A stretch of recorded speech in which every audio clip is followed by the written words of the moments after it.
It is comforting to tell ourselves that these were a nefarious few, that something is clearly wrong with them, that we would never do such a thing. A small number of troops who acted in an illegal, improper manner. Occasionally, you're going to have some bad apples. This is an exceptional situation. It is not a pattern or a practice. They don't represent America.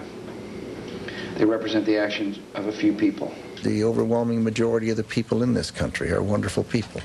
It is nice to think the American people are a wonderful people, but does that mean the alleged perpetrators of the Abu Ghraib abuse are not wonderful? Not typical Americans? Is looking at their faces to look into the face of evil?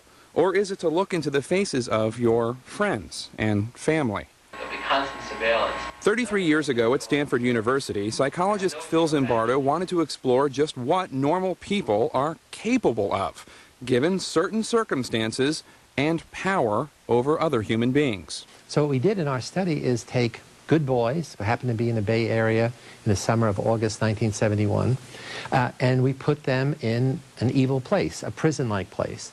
Volunteers judged normal and healthy were randomly divided into guards and prisoners and taken to a makeshift prison in the basement of the Stanford Psychology Department. Every day after that second day, the level of aggression of the guards escalated. So each day's aggression was the scaffold on which they would think of more and more perverted, sadistically creative things to do to show that they had power. The most sadistic behavior was not caught on film.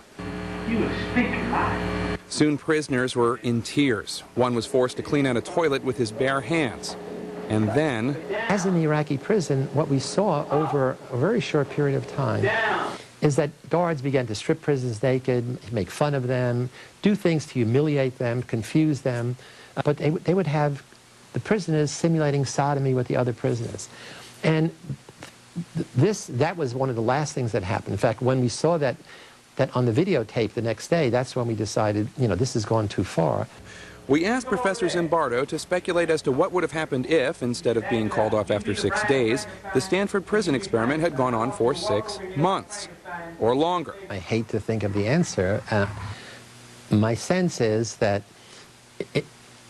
we were seeing a trajectory of increasing sadism, increasing hostility. I could imagine a very similar situation in our prison as in the Iraqi prison. Right now it is unclear, however, how much the alleged abuse at Abu Ghraib was condoned, encouraged, or ordered by the superior officers. According to Brigadier General Janice Karpinski, the military police under her command were following orders from a separate intelligence unit. They were instructed to do things that were perhaps routine techniques in interrogation, and it worked so well for 6, they said do it for 20. So if these were soldiers carrying out orders, one way or another, what do we make of that? 43 years ago, the late Yale psychologist Stanley Milgram conducted a study on following orders. Or in his words, how much pain an ordinary citizen would inflict on another person simply because he was ordered to. No, that's all.